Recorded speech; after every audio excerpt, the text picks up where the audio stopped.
So let's quickly go through the seasons and how that affects filming things at Bosque Village. Number one, I should have a better solar power system, and I should have internet all the time. I currently don't, because my batteries are old. So I gotta buy new ones. But let's assume, for the purposes of this video, that the system is all set up and it's awesome and it's big. It doesn't have to be huge, because we really get a lot of bang for our buck in terms of electricity around here. We don't use it for heating or cooling.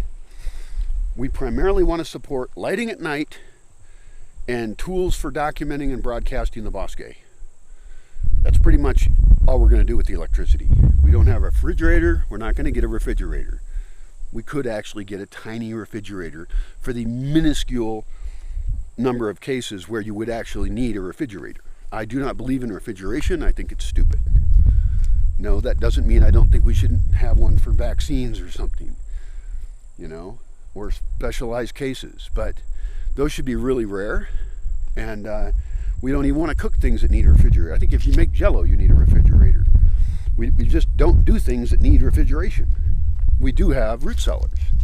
I didn't build them yet, but I need to build them. So electricity should be handled. Now for video also, I do need to make some improvements. One is to have lighting at night. There should be 24/7 a lit location using Bosque power to provide light to video with. One of the simplest options for that is these remote solar panel LED light combinations. I think that would be a motion sensitive shed light or something. Sensitive street light or something. And we can put some of those between places that people go now. Okay?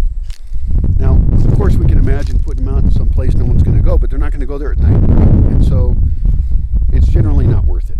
So between buildings is the best place to put those and make sets, you know, that people can just walk up to. And like right now, behind me could be a different kind of thing of some kind. There should even be green screen and blue screen ones of these that are well lit, so that people can just walk up to it and the background is immediately something else. This would be, you know, some place where we make a wall, it's smooth, and then we paint it with exactly the right shade, and we have enough of the paint to touch it up when the sun slowly makes it destroyed. So green and blue screens between places. I'm thinking right now 2, 3 of them, something like that. Now that might as well be then, if we're going to make a wall, then the other side of it would be a building or a roof, most likely. It could even be that on one we could put a polycarbonate thing to diffuse the light as a roof. I mean, I'm thinking real small, but as usual, I tend to get out of hand and make things bigger, more complex. There's a spot right now behind the lodge that could just be painted with these site colors, these green and blue, you know. And then I guess the other thing that I think would be really useful in terms of expanding into the night, we'll get to the year in a second, but expanding video into the night is portable, rechargeable LED lighting. And maybe such that you can hang it off of a tree and maybe have spots where, you know, there's hangers on the tree for it. We can even just cut branches a certain way and it can become a spot to hang the portable LED light. So let's get back to the annual cycle of filming in Bosque.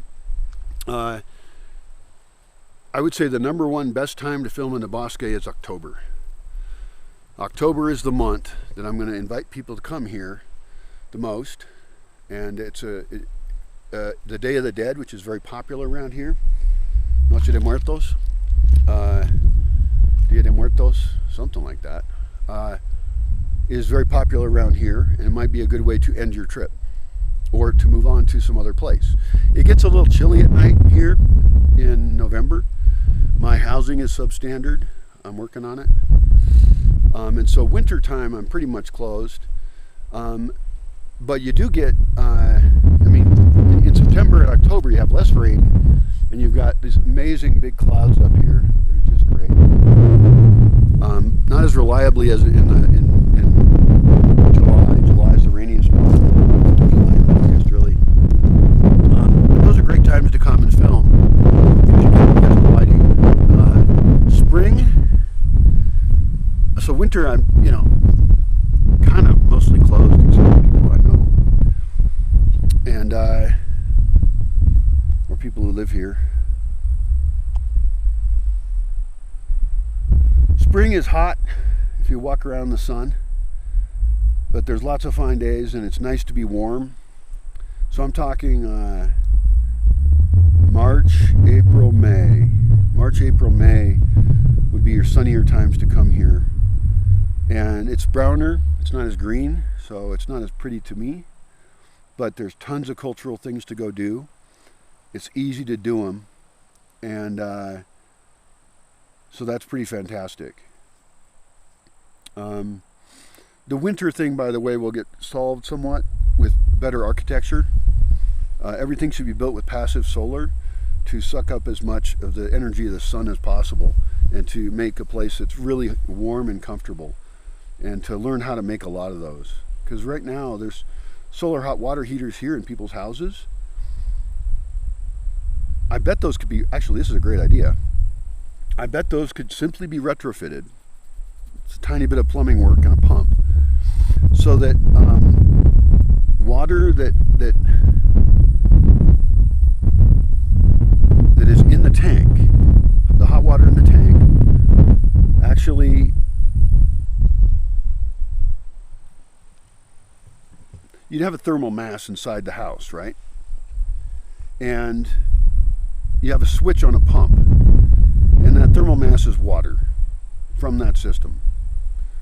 And so it comes down, when you turn on the pump, it pumps water out of the reservoir that's inside the house up into the tank, which then overflows the hottest of the water down into the building. So now you've got a barrel. Let's just say it's a barrel. It could be a radiator. It could be a car radiator. And if you had the pump on a switch, then at any time when you turn that on, it would move heat from up there to down there inside the house.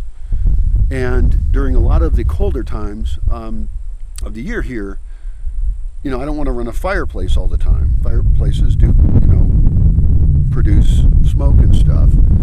And so if we could heat a house with a very simple modification, so the parts of it are the pipe that comes out of the hot water heater needs to have a divider on it. I guess you'd have to turn one on and one off. That's kind of a problem. Although whatever it was going to, if it was turned off, nothing would go to it. So most of the time there's no draw on the hot water heater. And so if that other pipe was already filled, then it would automatically go into the one you were emptying, because you also have the tube that goes up to the intake of the hot water heater.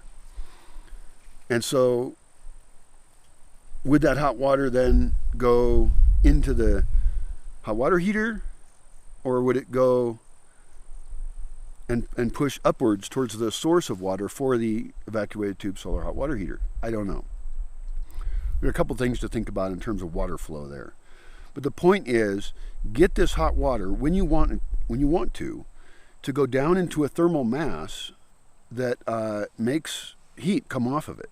And I'm thinking really, it would be so cool to just do it with a metal barrel that was made for liquid. And then use really quality tubing and everything, copper or PEX or something, and you could insulate the tubes if you wanted to. That might be a bright thing to do, especially for the incoming tube, right? The outgoing one doesn't matter as much. And the water that gets pumped out of the receptacle that's down inside the building should come out of the bottom of that barrel. So you're pumping from the bottom. You're pumping the coldest water in the barrel up as intake to the solar hot water heater, and then we would find out really quick how much heat this thing would produce. This is a relatively cheap project.